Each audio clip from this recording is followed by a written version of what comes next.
Galera do Entendo Nada Podcast, seja bem-vindo a essa edição especial. E hoje eu quero falar para vocês que a gente está contando com uma estreia no nosso canal. Pela primeira vez, a gente está inaugurando uma nova era, vamos dizer assim, de entrevistas mais curtas. A gente estava acostumado a fazer alguns episódios mais longos, mas a partir de hoje, com essa moça que está aqui na tela que eu já vou apresentar, a gente vai começar a era de entrevistas mais curtas, de 20 a 30 minutos, falando de um assunto específico e também um pouquinho do nosso convidado. Então, como a gente está na era das entrevistas mais curtas, sem mais delongas e enrolações, vou apresentar minha convidada aqui, que é uma das maiores escritoras de romances policiais do Brasil, Luciana Begnoni. Seja bem-vinda. Estou muito feliz com a sua presença, por você ter aceito o convite. Luciana, tudo bem com você? Muito obrigada, Flávio. Uma ótima oportunidade de estar aqui conversando com você e com a sua audiência. Boa. A gente vai falar um pouquinho, Luciana, e você que está nos assistindo, sobre hábitos de leitura no Brasil e no mundo, também um pouquinho da carreira dela, é claro, e também algumas particularidades do mercado brasileiro editorial, tá? Então, assim, para começar essa entrevista, eu queria saber da Luciana o seguinte: surgiram algumas pesquisas nos últimos tempos dizendo que o brasileiro tem lido cada vez menos. Por que você acha que a gente tem lido cada vez menos aqui no Brasil? Na verdade, eu acho que não é uma questão de ler cada vez menos. Eu acho que a gente nunca leu o suficiente, né? É claro que se a gente comparar com a última pesquisa, né, divulgada pelo Instituto ProLivro, ele faz uma pesquisa a cada 4, 5 anos, e ele tem a última pesquisa dele é de dados de 2019, comparado com dados de 2015.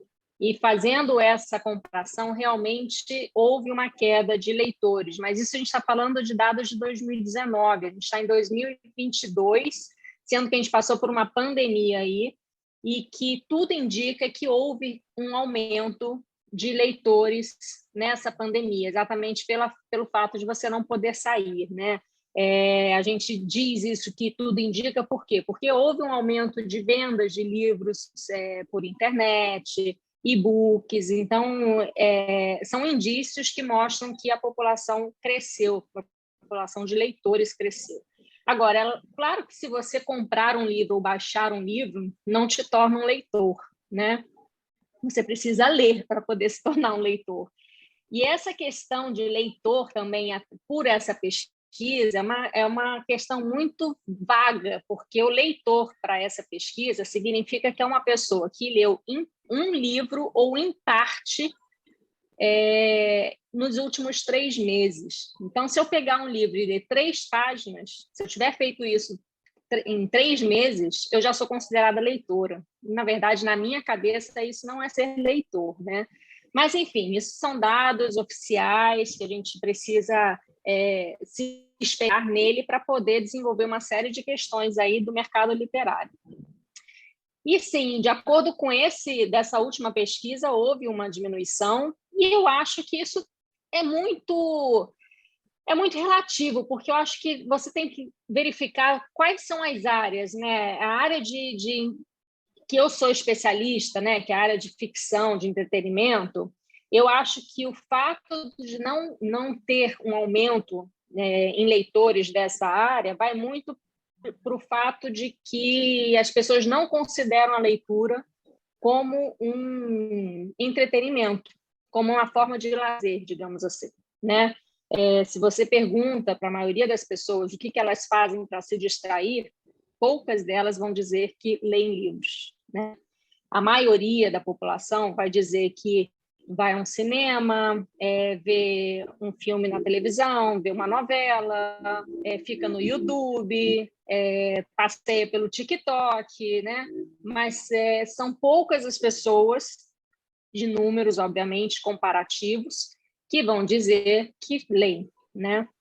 E eu acho que a razão principal é essa: a gente não encara a leitura como um lazer, e sim como uma obrigação, que isso vem desde a nossa infância, quando a gente é obrigada a ler na escola. Não estou dizendo que a gente não deva ser obrigada, eu acho que sim, porque a leitura deve ser iniciada nos primeiros anos de vida, né, para se criar esse hábito, mas eu questiono muito a forma como isso é feito, né?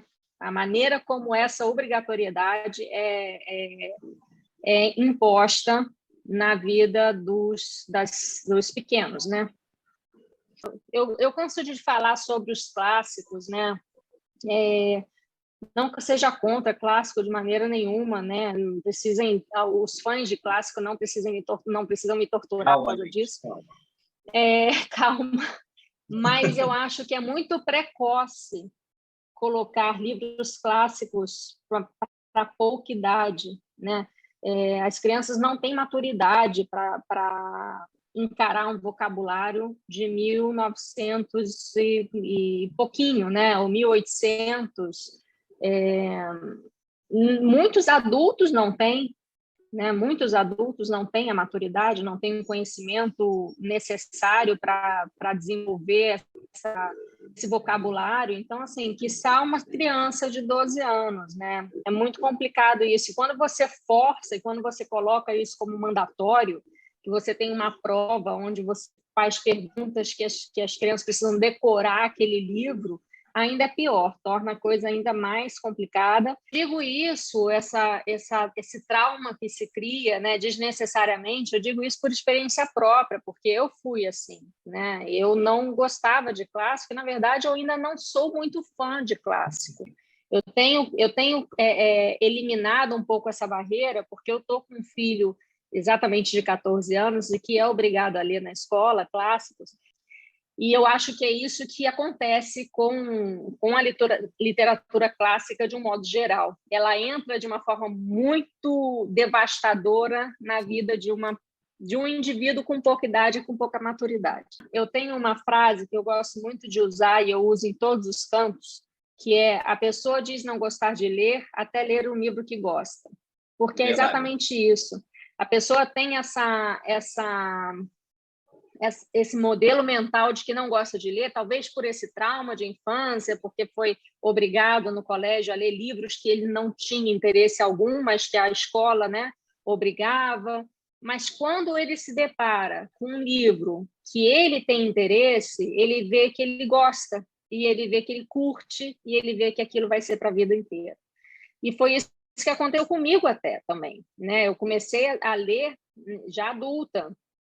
Eu comecei a ter contato com a literatura policial, que é o estilo que eu me dedico, né? Quando eu tinha aproximadamente uns 18, 20 anos, que eu comecei a ler Sidney Sheldon, que, por sinal, é uma das minhas maiores referências, né, literárias para o meu estilo de escrita, né, aos 40 anos que eu comecei.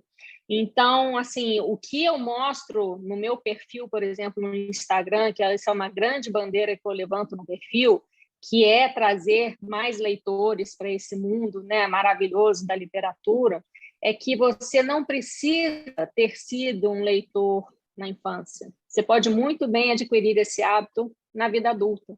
E é totalmente possível, porque ler é uma questão de treino, né? Aí a pessoa diz assim: mas eu leio tão devagar que dá preguiça. Mas é uma questão de treino. Quanto mais você lê, por mais que seja devagar no início, a sua velocidade vai aumentando à medida que você vai praticando. Trazendo um pouquinho, Luciana, a conversa para a questão dos segmentos literários, das áreas literárias aqui no Brasil. Um setor que parece que não tem crise aqui no Brasil é o setor da religião, o setor de literatura religiosa, de livros religiosos. Por que você acha que esse setor bomba tanto assim no Brasil? Olha, a Bíblia ela é o livro mais lido no mundo, né? Se você pegar qualquer pesquisa aí, se você entrar em qualquer site de busca, você vai perguntar qual é o livro mais lido do mundo e vai ser a Bíblia disparado. E depois da Bíblia tem vários livros religiosos também. Eu acho que a população, né, o brasileiro é religioso, né? Então eu acho que tem muita gente que se encontra nesse tipo de literatura, né? Não que os outros gêneros não cresçam também, né? Eu acho que à medida que os números de leitores absolutos vai crescendo, os outros gêneros também crescem igualmente, né? Mas que realmente, até hoje, os livros religiosos são os mais lidos, eles são. Mas aí depois vem os romances. Romances também tem tem um aceite muito grande, né? Entre os leitores. Depois de religiosos, vêm os romances. Os contos vêm também em muito boa proporção, porque contos, inclusive, é um gênero que eu acho até que ele é muito bom para quem vai iniciar a leitura, porque o conto ele é curto. Então, a pessoa não precisa aí ficar lendo um livro de 250, 300 páginas para finalizar uma história. Um conto, às vezes, tem 3, 4, 5 páginas. A pessoa pode se dedicar um dia para ler um conto, né? Então, ela tem um começo, um meio, um fim em uma única sentada, né? Como a gente diz. Então, os contos realmente têm bastante procura. E depois dos religiosos vem os romances, de modo geral, qualquer tipo de romance, né? Romance aqui, eu não estou dizendo de narrativas românticas, eu estou dizendo do estilo romance, que são narrativas longas, né? O que chamam no exterior de novela, que são os novels, né, no exterior. Então, aí podem ser os romances policiais, romances históricos, e aí tem uma série grande aí. E eu acho que sim, que esses são assim os principais, né, que tomam aí coisa de, não sei, de 70% talvez dos livros, né, lidos no ano. Antes de passar para a próxima questão, vou até pegar um gancho que você deixou solto aí no ar, a respeito dos pontos. Eu lembrei de uma série chamada Para Gostar de Ler. As escolas trabalhavam bastante essa série alguns anos atrás, e tem lá Rubem Braga, tem Clarice Lispector, são contos agrupados em livros, coisa de 10, 20 contos, bem curtinhos, e geralmente se dava em escolas na quinta, na sexta, na sétima série, nos anos 80 e 90. Eu acho que muitas gerações de leitores foram formadas, daquela época para cá, graças a essa série. E para criança, eu ainda vou um pouquinho mais. Criança, eu acho que o mais efetivo de todos são quadrinhos. Os livros em quadrinhos, eu acho que são excelentes para estimular a leitura. Eu vejo muitos amigos, né, que começam a tentar ler livros para os filhos, e aí eles não gostam, e aí eles tentam o quadrinhos, e o quadrinho embarca fácil, né? Porque é visualmente mais atrativo para a criança, né? Agora, Luciana, eu quero falar de hábito de leitura com você. Eu passo por isso, muitas pessoas do meu círculo passam por isso, do seu círculo devem passar também. As pessoas hoje reclamam que não conseguem mais ler. Seja um jornal, uma revista, um livro. O que está acontecendo e como que a gente pode resolver esse problema? Como a gente pode retomar o hábito de leitura? Eu acho que as pessoas estão muito imediatistas, né? E elas estão muito visuais, esse tema desses videozinhos curtos, né? De TikTok, de Reels, enfim. O próprio YouTube, né? Onde você coloca o olho em 10 segundos, você já tem uma storytelling completa ali, né? Os vídeos que bombam são normalmente os que têm por trás uma engenharia de storytelling, né? E eu acho que isso faz com que a pessoa... São muito competentes, sim. E isso eu acho que faz com que a pessoa queira um resultado mais rápido, sabe? Como se o mundo fosse acabar hoje, agora, nesse momento, né? Então, não sei, eu acho que as pessoas têm que um pouco parar e pensar e fazer uma introspecção e tentar entender por que não está tendo foco. Será que precisa, talvez, de uma meditação para acalmar um pouco o estilo de vida, né? Eu lembro que eu teve uma época que eu fiz muita meditação. Hoje em dia eu estou fazendo muito pouco, na verdade, eu sinto falta. Mas era uma época que eu estava com o meu dia a dia muito corrido. E aí eu falei, não, eu preciso me acalmar, eu preciso acalmar a minha mente. E sentava para fazer meditação todos os dias. Isso foi super benéfico para mim, né? E aí essa questão de, eu não tenho tempo para ler, eu acho que isso é mais uma questão de prioridade. Porque quando a gente tem prioridade para alguma coisa, a gente arranja tempo, né? Então, e nenhum hábito ele é inserido na sua vida se não for uma prioridade na sua vida. Então, se você precisa desenvolver o hábito de passar o fio dental todos os dias, porque seu dentista diz que você está com um problema de uma infecção horrível na gengiva, você vai perder os dentes em 3 anos, você passa a usar o fio dental todos os dias, porque aquilo é uma prioridade na sua vida, né? É a mesma coisa com a leitura, né? Se a leitura não for uma prioridade na sua vida, e aí podem ser N motivos. Pode ser porque você precisa se desenvolver profissionalmente, precisa conhecer uma determinada área do seu trabalho. Se você não tiver esse conhecimento, você não vai receber a promoção que você está esperando. E aí você começa a ler sobre esse assunto para poder se desenvolver. Você pode ter a prioridade de tentar se acalmar, como eu dei o exemplo há pouco tempo, e tentar se autoconhecer. Então, você começa a ler livros de autoconhecimento, de autoajuda, de mindfulness, de qualquer relacionado a esse tipo de temática, porque a sua prioridade é o seu bem-estar. E você pode ter uma prioridade também de simplesmente se desligar e querer se entreter, né? Que é o meu caso. Eu gosto de ler para entretenimento. É lógico que eu leio outros livros. Eu leio muitos livros de desenvolvimento de escrita criativa, né? Grandes mestres, O Segredo da Escrita dos Grandes Mestres. Lógico que eu também leio esse tipo de literatura. Mas a minha predileta, quando eu não estou estudando, lendo para estudar, eu estou lendo livros de entretenimento, que é o livro que me agrada. Então, e eu não estou falando só de romances policiais, não. Eu gosto de outros tipos de romances também.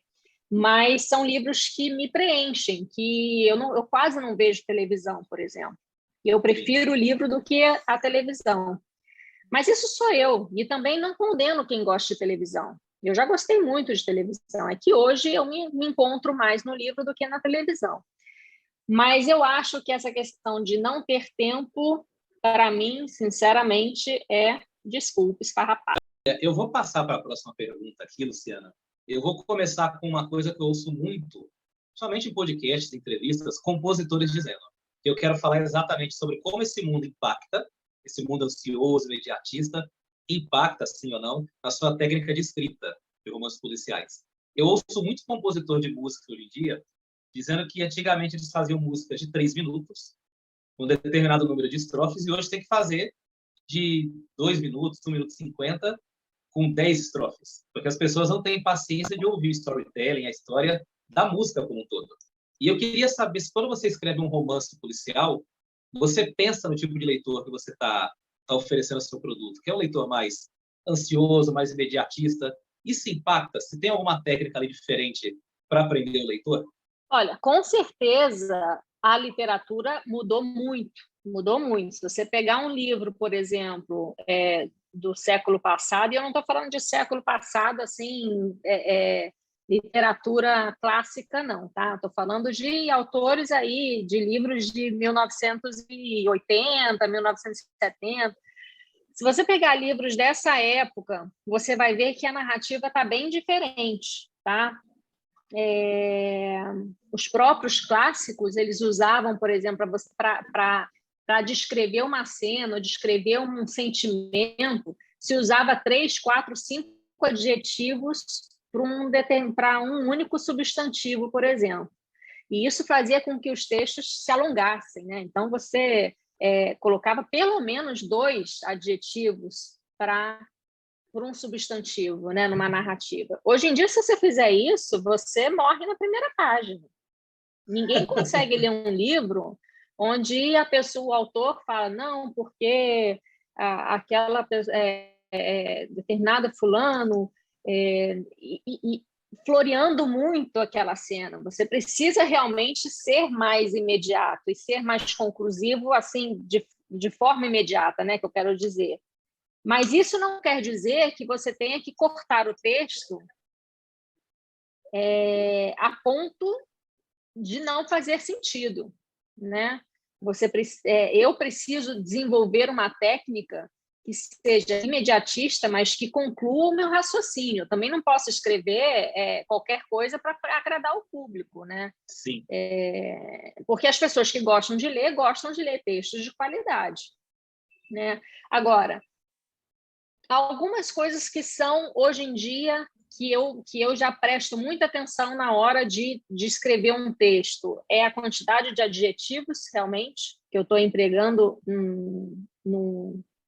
numa cena ou num personagem. Pronomes, a gente começa a... Pronomes de intensidade, então, é uma coisa que eu quase que bani dos meus textos, né? Usar muito. Ela estava muito cansada. Ela estava cansada, né? Você não precisa usar, ela estava muito cansada. Sim. Ela estava cansada, né? E você já vai cortando, você vai vendo que o texto fica mais fluido. Então, quando a pessoa diz assim, quando alguém está dizendo, não, porque eu estou lendo esse livro e tem um texto muito fluido, é exatamente isso, é que ele não fica parando para explicar alguma coisa, entendeu? É um texto que ele desenvolve, você acompanha e o raciocínio é rápido, e quando você vê, já leu 3 páginas numa velocidade que você nem se deu conta, né? Então, isso aqui é um texto fluido, assim. Então, sim, os autores tiveram que se readaptar, sim. Sem perder a qualidade. Eu acho que só aumentando a qualidade, na verdade. Mas agora, para encerrar a entrevista, Luciana, eu queria que você falasse um pouquinho da sua carreira. Como que você começou na carreira de romances policiais? Como está hoje a sua carreira? Se tem algum trabalho que você está produzindo aí em casa? Queria que você contasse para a gente que está aqui assistindo. Bom, o meu primeiro livro eu publiquei em 2014, né? Eu não sou formada em letras, eu não tenho nenhuma formação nessa área. Eu sou formada em administração de empresas, eu tenho uma pós-graduação em marketing, trabalhei na área de comércio exterior grande parte da minha vida, né? Até 2009, quando eu saí do Brasil para morar no exterior. E a literatura eu encontrei lá, né, nessas minhas andanças aí pelo mundo. Não foi de forma natural, porque eu nunca pensei em ser escritora, na verdade. Inclusive, quando falaram para mim que eu deveria escrever um livro, eu achei que a pessoa estava louca e precisava ser internada, né? Porque no Cazaquistão eu comecei a escrever uns textos para cá, para os amigos. Como o Cazaquistão era um país muito desconhecido, com uma cultura muito diferente da nossa, eu fazia uns reportes, né, para os amigos e parentes aqui no Brasil, com fotos, como se fosse um diário, né, como se fosse um blog. Se tivesse blog naquela época, não sei nem se tinha blog nessa época, mas eu era completamente fora desse... 2009. Tá. Não, só para situar.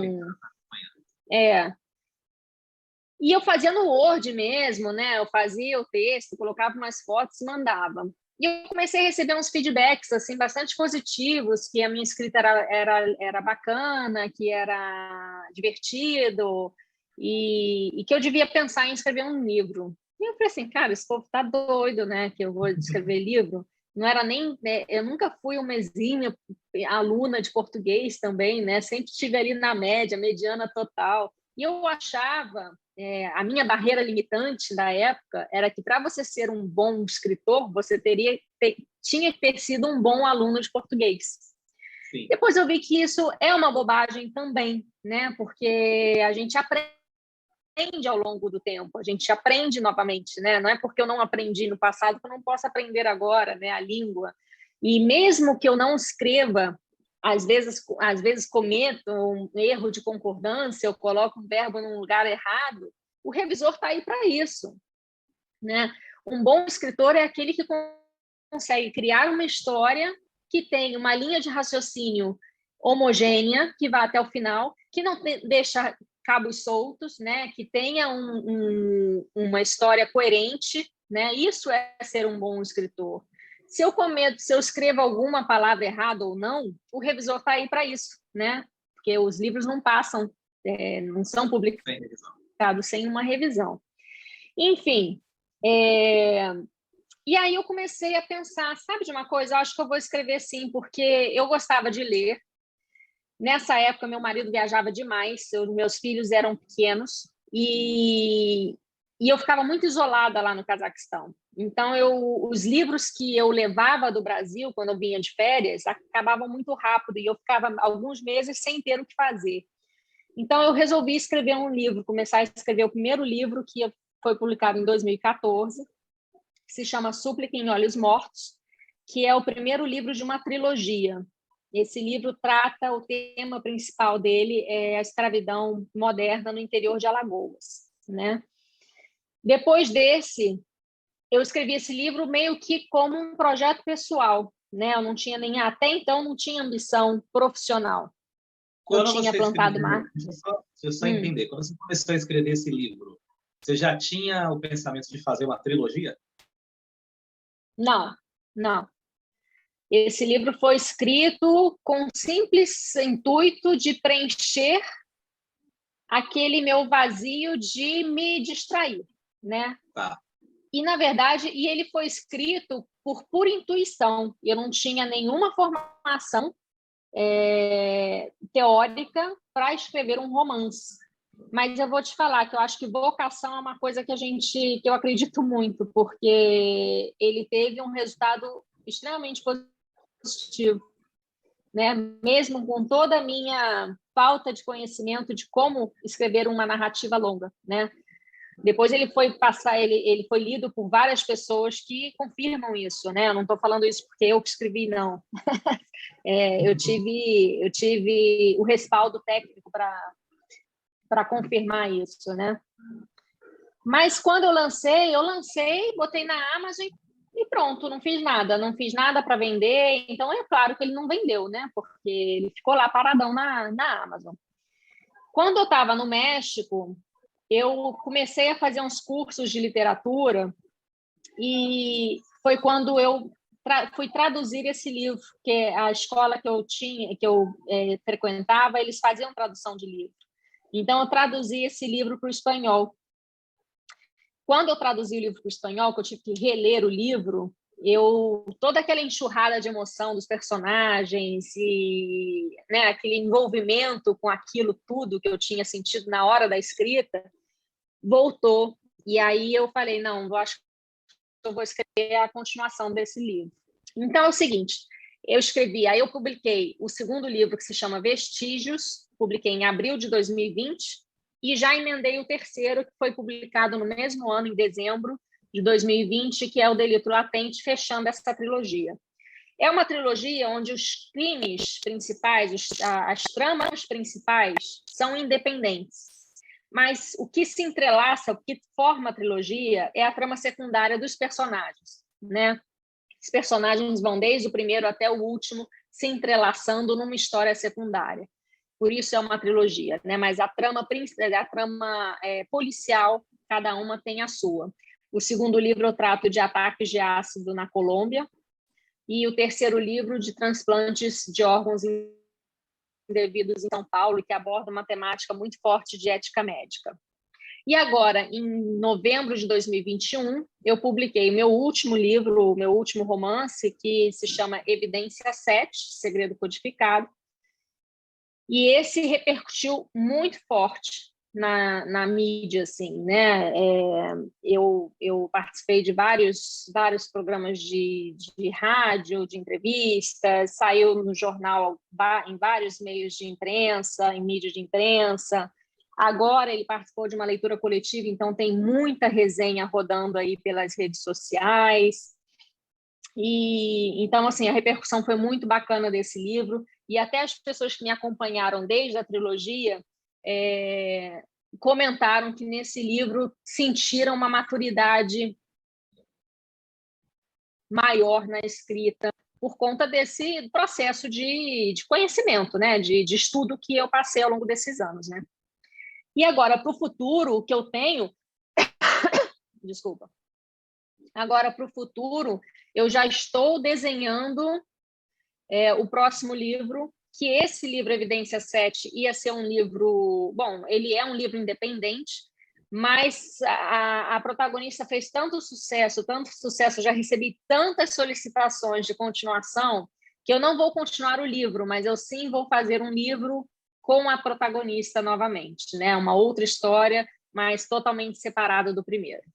Bom, para você que assistiu essa entrevista, essa é Luciana Benioni, que compartilhou seu conhecimento, sua experiência aqui. Você veja que ela conseguiu, além de falar da carreira dela, falar da questão dos hábitos de leitura aqui no Brasil, do mercado editorial. E, assim, eu acho que a gente começou com o pé direito aqui no podcast, trazendo você para essa entrevista, viu? Porque é um tema gostoso de falar, É um tema gostoso de se ouvir, de se saber mais. E você é uma convidada incrível. Eu agradeço muito por você ter topado essa experiência, essa entrevista, viu, Luciana? Ô, Flávio, eu que agradeço muito e estou sempre às ordens aí para bater um papo sobre esse tema que eu amo de paixão.